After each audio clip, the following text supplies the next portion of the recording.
क्या आप जानते हैं कि देश की कामकाजी महिलाओं को पुरुषों की तुलना में 80% ही वेतन मिल पाता है?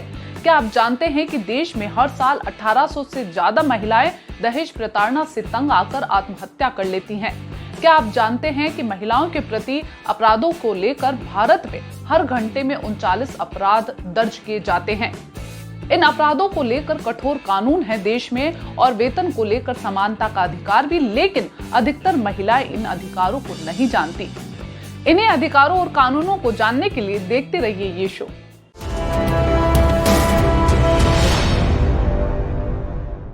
थॉमसन राइटर्स सर्वे के मुताबिक यौन हिंसा के मामलों को लेकर भारत महिलाओं के लिए सबसे असुरक्षित देश माना गया है। तो सबसे पहले बात करेंगे हम कार्यस्थलों पर सुरक्षा के अधिकार की। कार्यस्थलों पर महिलाओं का यौन उत्पीड़न रोकथाम निषेध और निवारण अधिनियम 2013 कार्यस्थलों पर महिलाओं की सुरक्षा को सुनिश्चित करता है।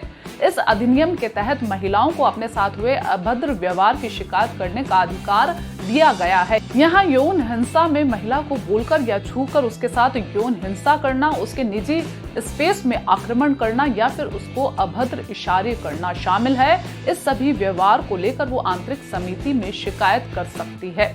यह अधिनियम अधिकार देता है कि वो अपने साथ हुए इस तरह के व्यवहार को लेकर 3 महीने के भीतर आंतरिक समिति में शिकायत दर्ज करवा सकती है या फिर सीधे ही कानून का सहारा ले सकती है।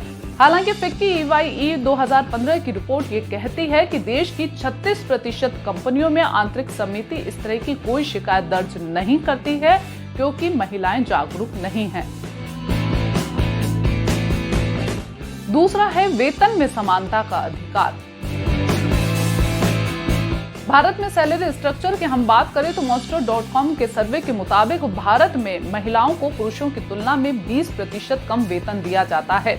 2016 में 24.8% वेतन महिलाओं को कम दिया जाता था, जबकि समान पारिश्रमिक अधिनियम 1976 के मुताबिक वेतन या मजदूरी को लेकर किसी के साथ भी लैंगिक भेदभाव नहीं किया जा सकता। महिलाएं भी पुरुषों के बराबर वेतन लेने की हकदार हैं। ये कानून महिलाओं को पुरुषों के बराबर वेतन लेने का अधिकार देता है, साथ ही हर तरह के भेदभाव को यहाँ पर खत्म करता है। इस कानून की मदद से महिलाएं वेतन को लेकर समानता का अधिकार मांग सकती हैं। तीसरा है घरेलू हिंसा के खिलाफ लड़ने का अधिकार। एक सर्वे के मुताबिक भारत में 33% महिलाएं घरेलू हिंसा का शिकार होती हैं। ऐसी महिलाओं को सुरक्षा देने के लिए घरेलू हिंसा अधिनियम 2005 का प्रावधान है। इस अधिनियम के तहत पत्नी अपने पति और लिव इन में रहने वाली महिला अपने पार्टनर के खिलाफ मुकदमा दर्ज करवा सकती है। वो महिलाएं जो मौखिक, आर्थिक, भावनात्मक या यौन हिंसा का शिकार होती हैं, वो इस अधिनियम का सहारा ले सकती हैं। ऐसे आरोपी को गैर जमानती 3 साल तक का कारावास दिया जा सकता है और जुर्माना भी लगाया जा सकता है। किसी भी महिला को अपनी निजता को बनाए रखने का भी पूरा हक दिया जाता है।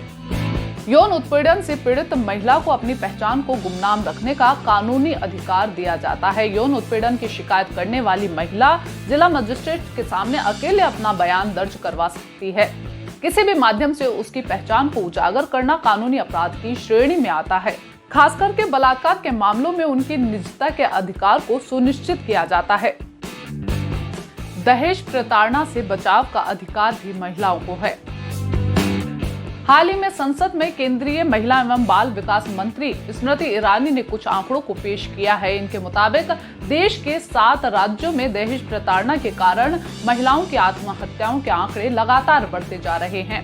इन आंकड़ों के मुताबिक हर साल 1800 से ज्यादा महिलाएं दहेज प्रताड़ना से तंग आकर आत्महत्या कर लेती हैं। जबकि देश में दहेज प्रतिषेध अधिनियम 1961 लागू है, इसके बावजूद भी दहेज प्रथा को खत्म नहीं किया जा सका है। इस अधिनियम की मदद से महिलाएं दहेज मांगने वालों के खिलाफ आपराधिक मुकदमा दर्ज करवा सकती हैं। इसके साथ ही वे स्टेट से अपने लिए सुरक्षा की मांग भी कर सकती हैं। महिलाओं को निःशुल्क कानूनी सहायता लेने का भी पूरा अधिकार है। कानून सेवा प्राधिकरण अधिनियम के तहत उन्हें निःशुल्क कानूनी सहायता दी जाती है। बलात्कार पीड़िताओं, यौन हिंसा या घरेलू हिंसा से पीड़ित महिलाएं कानून सेवा प्राधिकरण से अपने लिए निःशुल्क कानूनी सहायता मांग सकती है। इसके अलावा ऑनलाइन शिकायत दर्ज कराने का भी उनको पूरा अधिकार होता है। वे ईमेल के जरिए भी अपनी शिकायत दर्ज करवा सकती हैं। महिलाओं को 0 FIR करवाने का अधिकार भी दिया जाता है ताकि शिकायत लेकर उनको दर दर भटकना ना पड़े। कोई भी महिला अपने प्रति हुए अपराध की FIR किसी भी थाने में करवा सकती है, फिर चाहे उस थाना क्षेत्र का ये मामला ना हो। कोई भी उसे संबंधित थाना जाने के लिए मजबूर नहीं कर सकता। महिलाओं की सुरक्षा के अधिकारों को सुनिश्चित करने के लिए 1990 में राष्ट्रीय महिला आयोग अधिनियम बनाया गया। इसी के तहत 1992 में राष्ट्रीय महिला आयोग का गठन किया गया, जो महिला अधिकारों का प्रतिनिधित्व करता है। इस तरह भारत का संविधान और कानून महिलाओं को कई सारे अधिकार देता है, लेकिन दुर्भाग्यवश कई महिलाएं इन अधिकारों को नहीं जानती। याद रखें, अपने अधिकारों और संबंधित कानूनों की जानकारी आपको होगी, तभी आप अपने प्रति होने वाले अन्याय के खिलाफ लड़ सकती हैं।